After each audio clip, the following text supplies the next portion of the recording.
Bom, pessoal, vamos voltar então de onde a gente parou. Eu vou voltar a compartilhar a tela aqui com vocês. Nós encerramos a discussão aqui nesse ponto, né? O pessoal vai voltando, vai chegando aí de novo, né?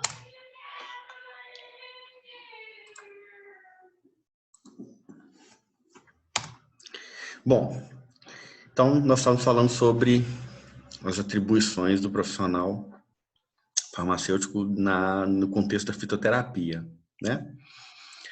Então aqui eu fiz uma reunião de tudo isso. E aí, primeira coisa é o conhecimento tradicional e popular. As pesquisas, né, que envolvem a medicina tradicional, o uso de plantas medicinais por culturas, né? Principalmente a cultura local, porque está relacionada às plantas nativas, né? As espécies nativas. E é interessante para a questão da indústria farmacêutica também. É muito melhor você buscar um protótipo numa medicina tradicional, uma planta que já é utilizada, né, que já tem garantias de segurança e de eficácia, do que você adentrar numa mata, né, no chute, né, selecionar uma espécie e encontrar um princípio ativo, ok? É até difícil a gente entender e imaginar como que o ser humano conseguiu identificar de maneira popular, né, tradicional aí, nas medicinas tradicionais indígena, africana e outras aí de maneira difundida no mundo todo, que aquelas plantas especificamente tinham efeito sobre algumas patologias, né? Difícil numa imensidão de espécies vegetais, o ser humano, a humanidade, né? Os indivíduos conseguiram identificar aquelas que possuem características clínicas, né? Terapêuticas. A partir disso, ele começou a cultivar e manejar as plantas medicinais, a partir do conhecimento de quais, né, eram utilizadas, com quais finalidades, né, as indicações. Uma coisa muito interessante é que os primeiros hospitais, principalmente aqueles que eram da igreja, eles tinham ervanários nos seus interiores. Então, eles cultivavam plantas medicinais para utilizar ali, né, no hospital, né? Coleta de plantas medicinais pode ser de forma extrativista mesmo, na natureza, diretamente, né? Aquelas que foram originadas do cultivo. Beneficiamento. Nós sabemos que tem a parte específica da planta, tem que sofrer o processo de estabilização, produção dos extratos derivados vegetais, né, alcoolaturas, né, solução hidroalcoólica, extração solvente orgânico, inorgânico, polar, apolar, né, isso aí a gente hoje já tem um conhecimento mais detalhado, né, devido mesmo às ciências farmacêuticas. A produção do fitoterápico, produção e manipulação, e aí vem a parte da atenção à saúde e da assistência farmacêutica no uso dos fitoterápicos, né, do acompanhamento de uso. Precisamos de implantar o serviço. O Brasil tem vários nomes, farmácia verde, farmácia viva. Vocês vão encontrar isso aí em algumas cidades disponíveis até pelo SUS, né? Promoção do uso racional, orientação e participação da seleção e do cultivo das plantas que são eleitas, né, como importantes. Orientação quanto ao uso e a capacitação dos prescritores, né, tanto médicos quanto farmacêuticos, como eu disse, quanto nutricionistas também, né, que costumam prescrever espécies vegetais aí, né, fazem o uso da fitoterapia.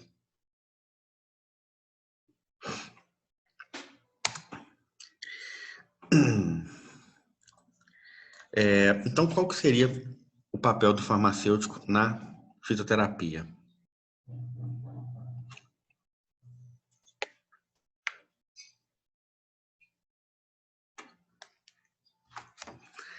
Indicar, claro que não é, né? A gente pode estar envolvido na pesquisa, podemos estar envolvido até no plantio, né? No cultivo aí, de maneira correta, né? Dessas espécies vegetais.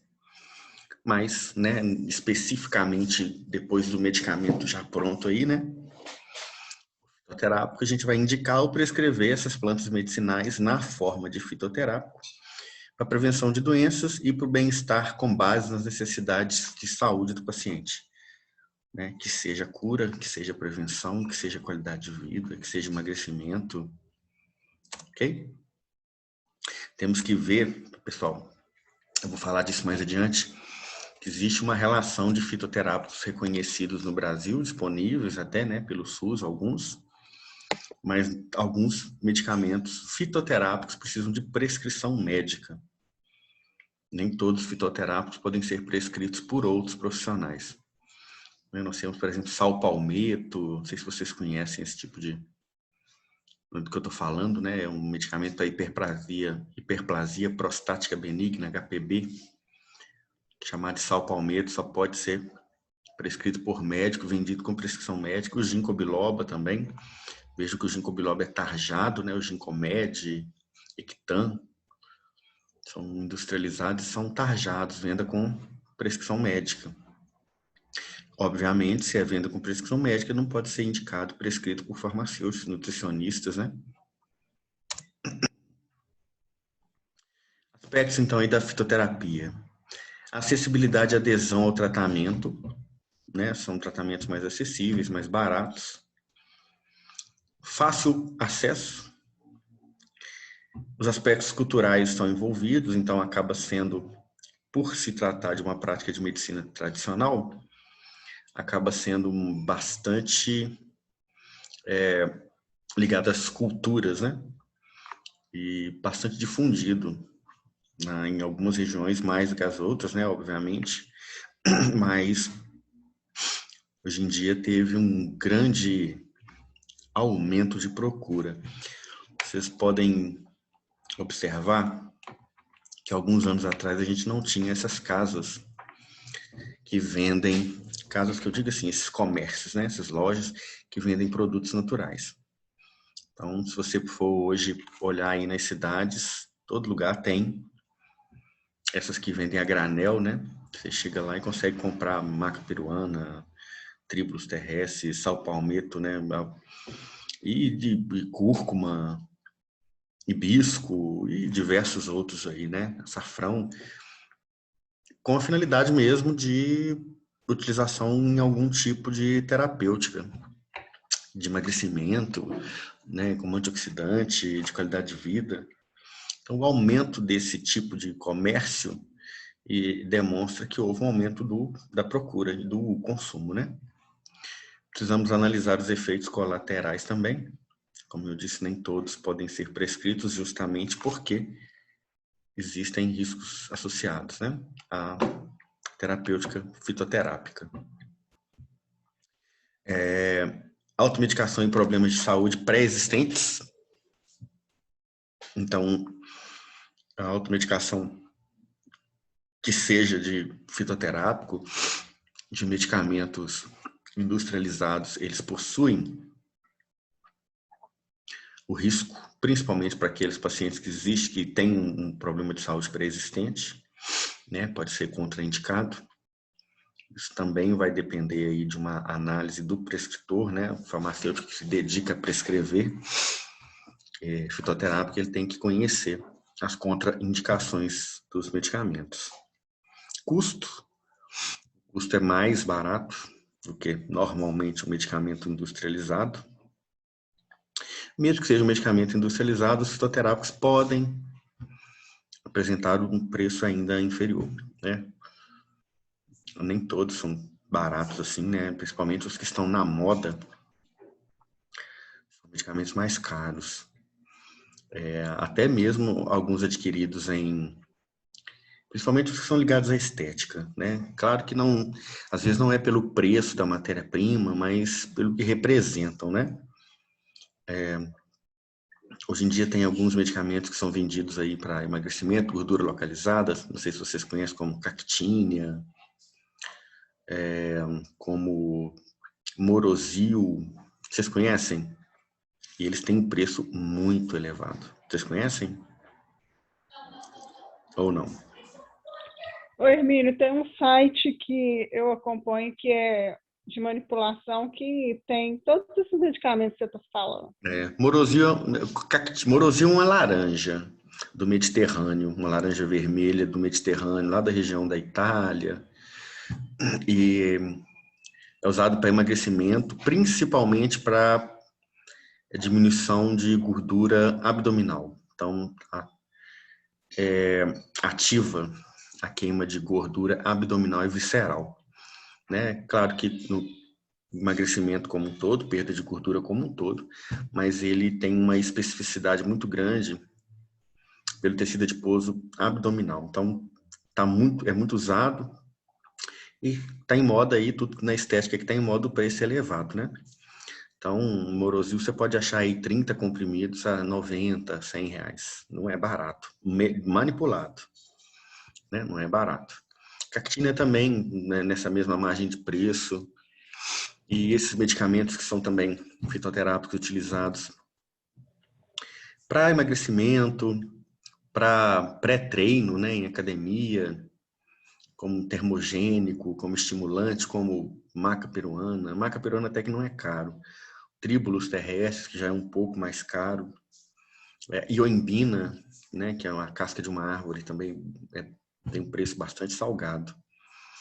E vejam que todos estão ligados a questões aí mais estéticas, né? Claro que é qualidade de vida, emagrecimento, é saúde também, né? Mas a gente está falando de que a fitoterapia, de certo modo, ela aumenta o acesso por questões de custo. Então, isso não chega a ser uma verdade assim absoluta, né? A gente pode questionar esses valores, mas é questão de mercado. Esses que são muito utilizados em protocolos estéticos, eles costumam ser mais caros, sim. Okay? E também tem a questão da demora na obtenção dos resultados, né? Pode ou não ocorrer a necessidade de adquirir o medicamento e fazer uso por mais tempo, né? 60, 90 dias, né? O que pode fazer a pessoa desistir e partir para um medicamento aí mais efetivo, industrializado, né? Um outro aspecto da fisioterapia é a terapia de múltiplos alvos. Por quê? Porque nós temos nas plantas centenas, milhares de princípios ativos, né, que a gente chama de fitocomplexo. E claro que a gente tem sempre um marcador, vocês vão se lembrar que o marcador é aquela molécula que é utilizada no controle de qualidade. Ela tem que estar presente e a gente mede, né, o aspecto qualitativo e quantitativo, né? Qualitativamente ela tem que estar presente, o marcador, né, a substância, e quantitativamente na quantidade indicada ali na monografia. Então, a planta não tem, o efeito clínico da planta não vai ser, terapêutico da planta não vai ser somente pelo efeito do marcador, mas do complexo de fitofármacos que estão presentes ali. Então, você pode ter várias moléculas diferentes, fazendo com que tenha ação sobre diversos tecidos, órgãos, né? Receptores aí diferentes. Problemas de saúde autolimitados, eles podem tratar aí também, né, ser coadjuvante em diversos tratamentos. Por ser uma prática integrativa e complementar, é importante ressaltar, eles podem ser associados ao tratamento já existente, né? Reduz fatores de risco para doenças cardiovasculares, principalmente esses que são ligados ao emagrecimento, a diminuição de gordura, né, corporal. Eles vão diminuir o risco de outras doenças, como hipertensão arterial, doenças cardiovasculares de uma maneira geral, diabetes, né? Qualidade de vida e autocuidado e prevenção de doenças. Alguém quer falar alguma coisa? Não? Uma outra questão também é a questão da evidência científica. Para a utilização dessas plantas, duas questões são consideradas. Estudos clínicos, obviamente, como todo medicamento, mas a questão da tradicionalidade. Na planta que é utilizada para uma certa patologia há 5.000 anos na medicina chinesa, com já a segurança estabelecida, a eficácia, né, estabelecida, isso é uma evidência, né? A tradicionalidade é uma evidência científica. Temos carência de modelos experimentais adequados, isso é fato. Existem muitas pesquisas com plantas medicinais, mas muitas delas são usadas sem um modelo experimental, os ensaios clínicos que a gente conhece, né? Que são preconizados aí, né? Pelos órgãos de controle, de regulação. Então, a pergunta que eu faço: há legalidade no ato de o farmacêutico prescrever? Respondam para mim. Vamos discutir isso aqui. O que vocês acham? A gente pode, não pode, deve? Temos capacidade técnica para isso?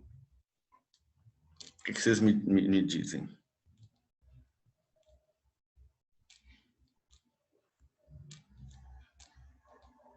Vocês acham que a gente tem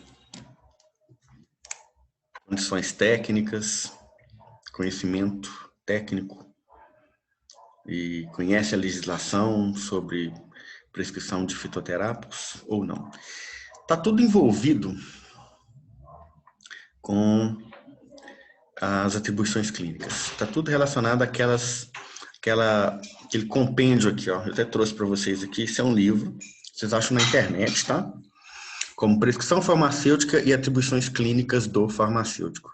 É uma recompilação de documentos, legislação, orientações, normas do Conselho Federal de Farmácia que explica o que a gente pode fazer como farmacêutico clínico. O que a gente pode prescrever, atuação em clínicas, em consultórios farmacêuticos, de atendimento farmacêutico, consulta farmacêutica, a atribuição clínica na estética, está tudo aqui, dentro desse...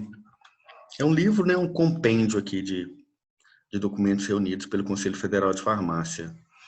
É interessante para quem tem dúvida, né? Sempre paira uma dúvida com relação ao procedimento, que pode, que não pode, que deve, que não deve. A legislação é muito dinâmica, né, no Brasil principalmente. Um mês você pode estar apto a fazer um procedimento, no outro mês você já não está mais, teve uma outra legislação, e assim acontece, né? Muda muito rápido.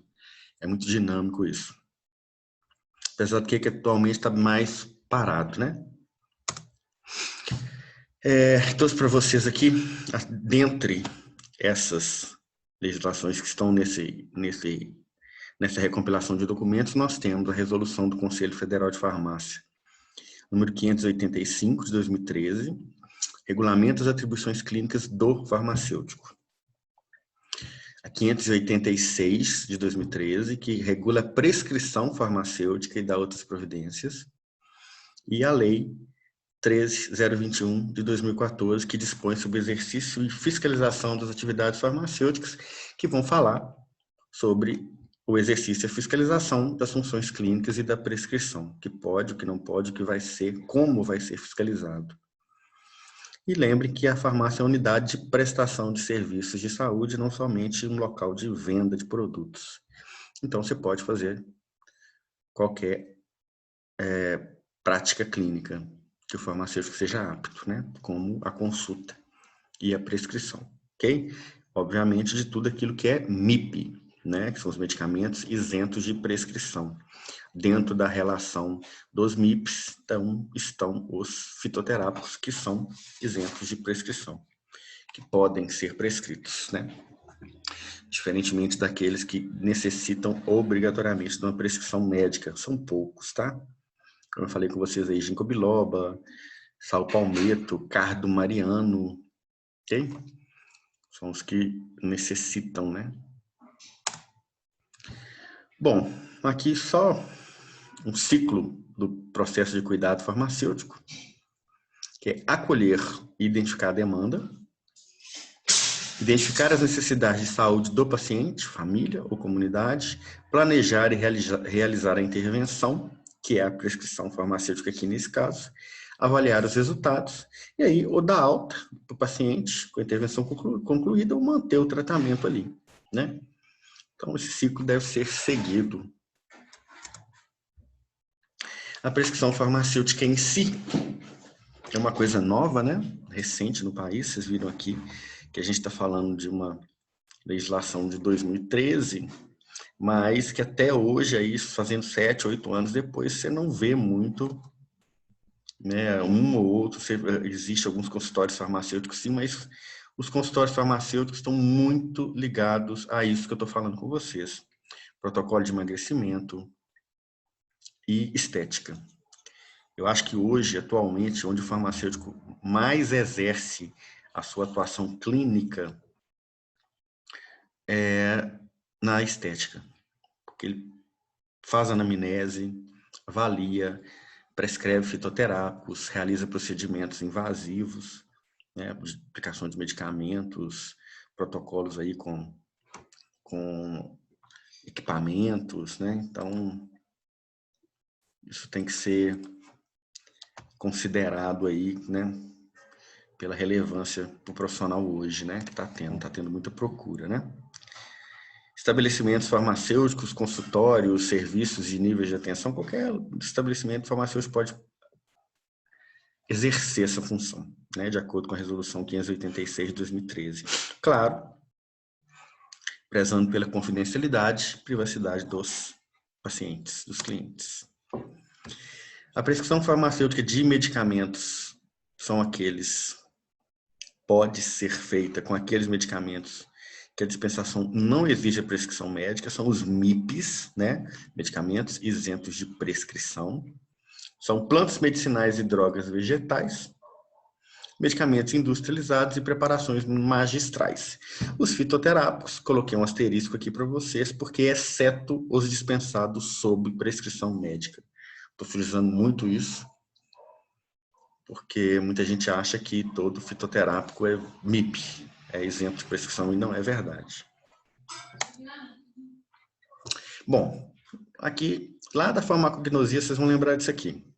Nós temos a planta, ela vai virar a droga vegetal, que é a parte da planta na condição, né, desidratada, estabilizada, para virar um derivado vegetal. Daqui pode ter um chazinho para uso direto, que é uma coisa doméstica, chá alimentício, né? Pode ser chá medicinal também, né?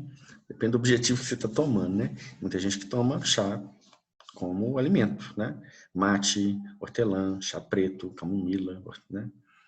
Capim-limão, como alimentício. E pode ter o chá medicinal que você está tomando com... A diferença de um para o outro é que um você está tomando para te ajudar com algum problema de saúde, alguma condição que você está. Eu posso ter um processo de extração aqui, como vocês estão vendo, sem separação de nada, eu adiciono isso aí no xarope, vira um medicamento fitoterápico. Aqui eu tenho o guaco, folha estabilizada, procedimento de extração, incorporação no xarope, o xarope de guaco, não tem princípio ativo isolado, é medicamento fitoterápico, só a base da planta. Sempre preciso, né, no controle de qualidade, definir a questão quantitativa e qualitativa, quais e quanto de princípio ativo eu tenho, e a disponibilidade de custo do produto. Principalmente, existe disponibilidade para a produção do medicamento fitoterápico em larga escala, eu tenho a planta suficiente, tem cultivo, a planta tem que ser coletada do ambiente, tem que ser extraída, isso não pode gerar um impacto ambiental, né? A gente sabe aí que existem muitas substâncias já pesquisadas com efeito, por exemplo, sobre células tumorais, mas são, por exemplo, de árvores, que você tem que pegar uma árvore adulta de, né, 100 anos e cortar para retirar uma pequena quantidade da substância. Não existe viabilidade, né, da matéria-prima. não existe a matéria-prima disponível, é por extrativismo, mas um extrativismo predatório. Assim, você não vai ter nunca a planta suficiente para fazer um tratamento, né? Todo mundo que precisa, produzir um medicamento do jeito que precisa, e ela vai acabar e nós não conseguimos desenvolvê-la, né, a substância, né, em laboratório. Nem tudo que a gente encontra na natureza a gente consegue reproduzir no laboratório, né? E isso é um problema, principalmente quando são plantas protegidas, né? Quer indicar e prescrever plantas medicinais e fitoterápicos. E agora? É só seguir a legislação e alguns protocolos que, às vezes, algumas etapas que, às vezes, nós, como não temos a nossa área, a nossa atribuição clínica muito desenvolvida, isso é um fato, a gente não conhece, desconhece, né? Como, por exemplo, fazer uma anamnese, uma ficha de atendimento para acompanhar, né, o caso clínico ali em si. Né? Na atenção farmacêutica a gente faz isso, justamente porque a atenção farmacêutica é a atribuição clínica, né? Mas as plantas medicinais dos fitoterápicos é importante saber. Indicações terapêuticas de cada espécie, uma observação sobre a espécie. Nós temos várias plantas com o mesmo nome e muitos nomes para uma mesma planta. Tem esse memento fitoterápico aí da farmacopeia brasileira. A farmacopeia tem tudo, né, pessoal? Nós temos a farmacopeia brasileira só de fitoterápico, que é o memento fitoterápico. Nós temos a farmacopeia brasileira homeopática. Então, na farmacopeia você vai poder se organizar, né? Se orientar. E, como eu disse, é importante a questão da identificação. Quanto de planta deve ser utilizado, isso é importante também. Como ser utilizada, né? A parte que vai ser utilizada, as concentrações, a posologia, como um medicamento normal mesmo, né? É um medicamento normal. Forma farmacêutica melhor, via de administração e posologia, tempo de tratamento, contraindicações e precauções de uso, interações medicamentosas e demais informações sobre segurança e sobre eficácia. Quer prescrever, você tem que ter conhecimento disso aqui. Aqui um exemplo, trouxe para vocês, do Pelmus boldus molina. É o boldo do Chile, né? Isso aqui está lá na farmacopeia de fitoterápico, memento fitoterápico. Ó. Identificação, vem a família, a nomenclatura popular, boldo do Chile, ou boldo verdadeiro. No Brasil tem dezenas de plantas com nome de boldo, que na verdade não são boldo, algumas nem tem boldina, que é o marcador. Então não vai ter o efeito colerético, né, que se espera da planta. Parte utilizada e órgão vegetal, aí no caso as folhas, indicações terapêuticas, indicado como colagogo, colerético e nas dispepsias funcionais. Colerético e colagogo, vesícula biliar, né? Então está relacionada à produção e secreção de bile. Contraindicações, observem que aqui tem as contraindicações. Ó. Contraindicado para menor de 6 anos, pacientes com história de hipersensibilidade e alergia a qualquer um dos componentes do fitoterápico. Nos casos de obstrução das vias biliares, porque aí você vai promover a secreção, a produção e a secreção, mas está com obstrução, você vai aumentar a dor, né? Cálculos biliares, né, que é colelitise, cálculo, né, pedra na vesícula, né, tradicionalmente falando aí. Infecções ou câncer de ducto biliar, câncer de pâncreas. Pacientes com quadro de afecções severas do fígado, como hepatite viral, cirrose hepática, cirrose tóxica, né, cirrose medicamentosa. Não deve ser usado durante a gestação, devido à presença do alcaloide esparteína, que tem atividade oxitóxica, que promove a contração do útero, né? Pode levar a um aborto, né? Mulheres em período de lactação, devido à presença de alcaloide também, risco de neurotoxicidade na criança. Ou seja, excretado pelo leite. Precauções de uso, não ingerir doses maiores que as recomendadas, não ultrapassar 4 semanas consecutivas e não deve ser utilizado por gestantes e lactantes, como a gente já viu. Efeitos adversos. Nas doses recomendadas não são conhecidos efeitos adversos. Dose acima das recomendadas causam irritação das vias urinárias, vômito e diarreia. Interações medicamentosas. É uma bula, né? Vocês conseguem ver que é uma bula, né? Isso aqui está lá no memento fitoterápico aqui, ó. Uma bula da planta. Ó. Interações medicamentosas, não foram encontrados dados descritos na literatura. Forma farmacêutica infuso, né? Chazinho aí que vocês conhecem. Cápsulas ou comprimidos contendo extrato seco. A gente tem boldo também vendido em flaconete, né? Parema, também é um fitoterápico. Vias de administração em posologia. Oral, uso adulto infantil acima de 12 anos, o infuso obtido com 1 a 2 gramas da droga vegetal em 150 ml de água. Tomar 150 ml de infuso de 10 a 15 minutos após o preparo, 2 vezes ao dia. O extrato seco já 500 a 100 mg por dose, 2 vezes ao dia. 2 a 3 vezes ao dia. Tempo de utilização, já falou ali, para não ultrapassar 4 semanas, né? Superdosagem pode levar a distúrbios urinários, vômitos, diarreia. Procurar orientação médica nesses casos. Prescrição. Fitoterápico isento de prescrição médica, é o MIP. Esse pode ser prescrito. Principais classes químicas. Fitocomplexo, né? É composto por alcaloides, flavonoides, cumarinas, sesquiterpenoides e taninos. E aí vem informações sobre a segurança. Né? Não vou ler aqui para vocês, mas fala sobre os ensaios clínicos, atividade colerética antiespasmódica, foram observadas, aumenta a secreção e fluidifica a bile, toxicológicas também, né? Verificou efeito teratogênico. Então, isso tudo é importante da gente conhecer, ok? Uma fotinho aí para identificação, né? Como eu disse, são várias plantas com o nome de boldo, mas o boldo do Chile mesmo é esse aí. Alguma dúvida? Alguma pergunta? Alguma questão que vocês querem discutir ou não? Tranquilo. Tranquilo? Então vamos lá.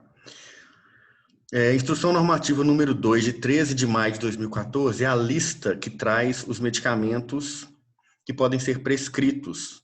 São aqueles fitoterápicos com registro simplificado. E nessa legislação aqui nós vamos identificar, nós vamos discutir ela depois, tá? Nós vamos identificar quais podem ser prescritos e quais, pelo farmacêutico, e quais são específicos de prescrição médica, medicamentos tarjados. Eu já falei alguns para vocês, aí não são muitos não.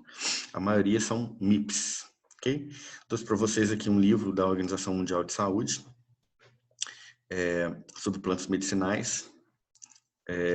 Muito interessante, teve aí 2 edições, a 28ª e até a 30ª em 1999. A 31ª já demorou um pouco, saiu em 2007 e em 2009 saiu uma atualização da 28ª. E é muito interessante, né? Ele está em inglês, né? Não tem esse livro em português, mas você consegue baixar ele na internet. E aí tem relações de plantas medicinais, mas nem sempre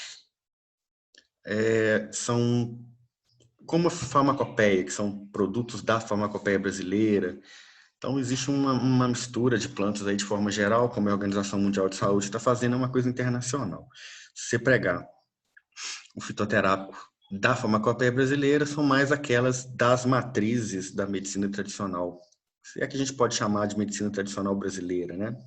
Essa reunião de informações aí africanas, indígena, europeia, mas é interessante. Até a primeira farmacopeia brasileira era muito portuguesa a farmacopeia ainda. Depois foi adquirindo os conhecimentos aí, aceitando, né, reconhecendo os conhecimentos da medicina tradicional indígena, tradicional do Brasil aí. Então, são várias também. Se você falar medicina tradicional indígena no Brasil, olha quantas tribos tinham na região norte, na região sul, na região sudeste, as plantas, uma é Mata Atlântica, uma é Cerrado, uma os biomas. Então, você tem tribos diferentes, biomas diferentes e, obviamente, medicinas tradicionais diferentes.